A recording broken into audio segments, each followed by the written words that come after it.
Meanwhile, the impact of the rising cost of living is being felt as households are being forced to make tough choices when buying groceries. It's a choice between the necessities, which have also become more expensive, and some optional extras. According to the August 2022 Household Affordability Index and key data, the average cost of the household food basket is over 4,700 Rand. Pietermaritzburg Economic Justice and Dignity Group Mervyn Abrahams joins us now to talk about this and more. Mervyn, thank you so much for your time this afternoon. Over 4,700 Rand is quite steep. I mean, when you think of just how much this is, are these basic necessities or do they include optional extras as people are shopping? So good afternoon, and good afternoon to all your viewers. So the basket of food that we track is a basket of 44 very, very basic foods, which include things like maize meal, rice, chicken, butternut, margarine, brown bread, stock, soap, etc. So it's very, very basic foods.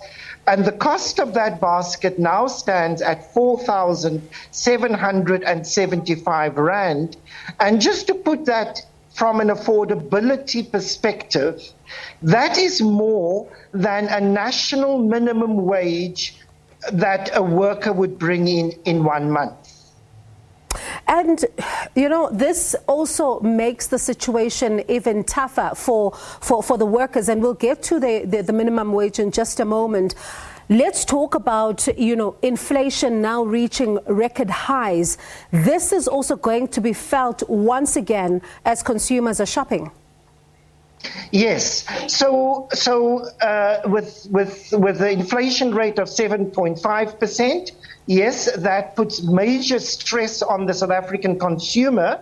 But we must also remember that the lower income groups, so the working class, carries a higher inflation burden. So when we look, for instance, at our inflation level on our food basket, it is standing at the moment at 12.6%. So workers are already carrying a very high inflationary burden because they spend most of their money on about 4 things, which have all increased massively. That is transport, electricity, debt servicing, and food. And you look at even debt servicing, if we can stay with it, you're thinking about some of them now even, you know, getting loans every month to supplement their pay in order to be able to feed their families. Yes, so women tell us that money runs out after about 10 days to 14 days. And so the second 2 weeks of the month, they live off debt. And hence they have to service that debt as soon as money comes in, because they will be needing that loans again in a week or 2 weeks' time. Now, when, you know, recently we've seen some prices, you know, going down somewhat. Is this reflected on the food basket at all? So we are seeing, that is correct, we are seeing that food prices are beginning to stabilize. So for instance, if you look back at the month of April or May, the monthly increase on the basket was in excess of 2 to 3%. Last month, the monthly inflation was 1.2%, and this month it is 0.6%. So food price inflation is beginning to come down. But we also have to remember that in July, transport costs increased, taxi fares increased, as did electricity fares increase. So those increases are gobbling up the savings that might be present in a cheaper food basket.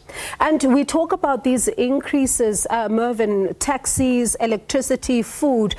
The situation is somewhat even more dire for women, and the lockdown has hit them even very hard when you look at the impact of the pandemic. Let's talk about how they've had to also bear the brunt and try to navigate some of these difficulties. So women carries a major burden. I mean, number one, they have to go to the store to do the shopping. So they experience firsthand the level of inflation, and women tell us that they go into the store and they have to take things out of the trolley. The trolleys are getting smaller and smaller. Then they arrive back at home and they have to cook the food. And more often than not, it is women who eat last out of the pot when there's almost no nutrition left. And the evidence for that is to be found in our non-communicable diseases statistics. So our diabetes, high blood pressure, etc., where Black African women carry immense burdens, and that is one of the major causes of death amongst Black African women in South Africa. At the same time, these are the same women that have to try and navigate feeding children their basic nutritious meals.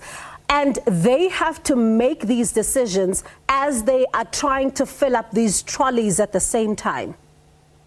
Exactly. And hence for us, during Women's Month, we have to identify, in addition to femicide and violence against women, we also have to identify poverty and inequality as one of the major forms of violence against women, because women try to protect their children. They give their children the best, and they often have the last, and it's impacting on their body and on their health. When you track the prices in these different provinces, do you get a sense that the numbers are not, the prices are not the same when it comes to different provinces, or is everything the same when you look at Gauteng, KwaZulu-Natal and the Western Cape, for example? No, so the trend is that Gauteng and KwaZulu-Natal tends to generally be more expensive than, for instance, the Western Cape. And there are a number of reasons for that. The retail sector in KZN in particular are still rebuilding from the July unrest last year. And so we are seeing higher spikes in food prices in, for instance, the city of Durban than you would see in the city of Cape Town. The other reason is that somehow the food in Cape Town are grown closer to the city of Cape Town, so it involves less fuel expenditure to get food to the stores. While in KZN and in Gauteng, the food is often grown very far and therefore have to use lots of fuel in order to get the food to the retail stores. And that is reflected in higher prices. Today we saw the national shutdown. I mean, there are calls for an increase to the national minimum wage, among other calls. There's also a call for the basic income grant to finally come, into effect. We talk about, as you alluded to a little earlier, on the national minimum wage, which is lower than, this household basket. Increasing this and also bringing in the national, the basic income grant, could it help somewhat to alleviate the pressure? So we have no choice, but we have to find mechanisms that will allow households the ability to source at the very minimum food. And so the basic income grant is essential if we are to eradicate inequality and poverty, and we have to increase our wage levels. And that is important from the perspective of human health and dignity, but it's also important for our economy, because there is not sufficient demand in our economy, because there's not sufficient money flowing around. No one is going to open up a factory and produce produce if they cannot sell it. And so we do need more money in the pockets of ordinary people in order to demand goods and services, which in fact would lead to more job creation. All right, Mervyn, thank you so much for your time this afternoon. Do appreciate it. That is Mervyn Abrahams from the Economic Justice and Dignity Group in Pietermaritzburg.